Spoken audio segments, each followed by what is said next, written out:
Hello, ladies and gentlemen. How you doing today? I am Shane Philpott, and I am so glad you tuned in to this podcast for the week. Hey, listen, I want to go a little bit off script here today. I want to talk to you a little bit from my heart about an interesting situation that developed. I was preaching recently in a church, and if you don't know me, you know that I have the opportunity, great privilege to go out and minister people all across the country, talking all sorts of different avenues and different events, and minister to people by way of any opportunity I get to. And I was preaching in a church.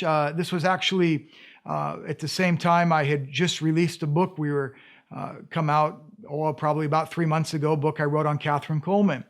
And this book on Kathryn Kuhlman is very interesting. She pastored a church in the city that I live in, and I had been preaching about what she went through here and how it almost ended her ministry. And I was talking to this individual after the service. We were doing a little bit of a book signing, and this individual said, Pastor Shane, they said, life isn't what I thought it was going to be. And I know that just really kind of caught me off guard.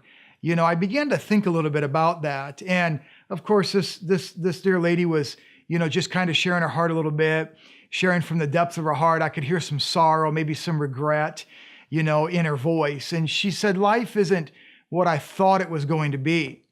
And it kind of got me thinking recently, I hear that a lot. I started preaching at a young age. I think I preached my first message when I was, maybe 18 or 19 in a little church, and I've been preaching the gospel now for almost 30 years. And I cannot tell you the number of times I've had people say to me, Pastor Shane, I just didn't think it was going to be like this. I didn't envision life being this hard. I didn't envision it being this difficult to move ahead or move up. I've talked to people that have, come out of failed marriages. Businesses have failed. I've sat alongside of pastors and pastors' wives and watched them as they've held hands with one another, and tears have run down their cheeks as their church went into foreclosure. They lost their building. There was a major church split and the people left. And, you can go down the list of things that come our way as Christians. And here recently, when this dear saint said this to me, I began to think about this. As believers, many times I've said it. I'm pretty sure you've said it. Maybe not openly. Maybe we've not been so bold to say it to a preacher. But I'll bet we've said it in prayer. This isn't what I thought it was going to be. I thought I'd be further along by now. I thought this had happened, or this would have happened, or this would have happened.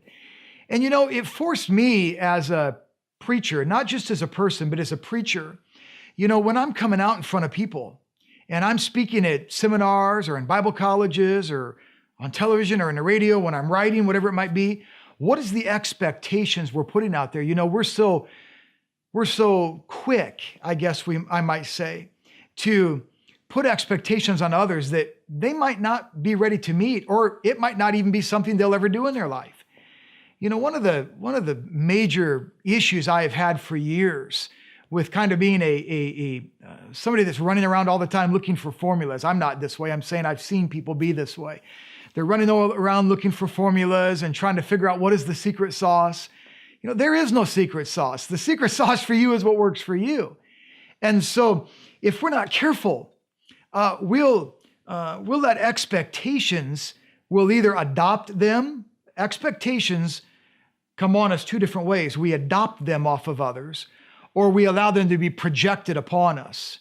And so we'll spend a lot of our lives. Sometimes I've seen people spend years, if not decades, trying to meet the expectations that are really false expectations. They might be good on that person. That might be good expectations on that ministry or on that entrepreneur, but it's not what you're expected to do.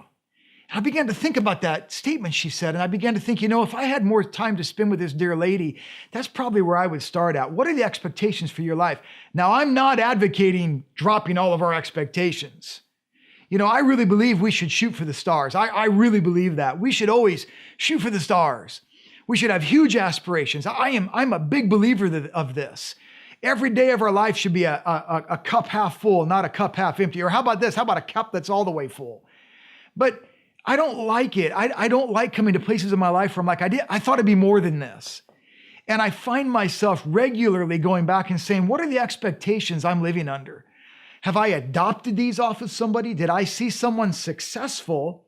And so I've adopted their plans, their purposes for their life. I don't want to do that. I want God's plan for my life. Or did I let someone project that on me? Did I go to a conference? Did I pick up a book? Did I listen to a message? And all of a sudden, these expectations have been projected upon me. They've been presumed upon my life. And now I'm trying to fill the shoes of another man, or I'm trying to fill the shoes of another ministry. Now, God made us all individual. He broke the mold when he made you. And the challenges he's put before you, the promises, the inheritance that God gives to you, they all come with their own set of expectations. Find God's expectations for your life. Find the bar that God has set for you. Find what God has placed above you to do and run your race. Paul said, I ran my race. I ran my race. He's not running somebody else's race. Don't let you be the next person to come up to me when I see you in America and say, Pastor Shane, this isn't what I thought it would be. I'd like you here to say, you know what, Pastor Shane, this greatly exceeds what I thought it would be because I'm living my life according to what God has for me and not what others have got for me. Amen. Well, that's just a little bit off script of my heart today, kind of went off the record here, but I thought it would bless you and it'd be a blessing to you. Hey, listen, if these podcasts are blessing you, are an enjoyment to you, don't keep them to yourself. Share them with your friends, tell others about it, share them with one another. We encourage you to find us and follow us on Facebook and Instagram and Twitter. And we now have a podcast account on iTunes. You can type in Shane Philpott and you can subscribe to our podcast there and download it to your device and listen to it whenever you want. Hey, listen, God bless you. My God will supply all of your needs according to his riches and glory. And if God be for you, who can be against you? Thanks for tuning in. We'll see you next time. God bless you.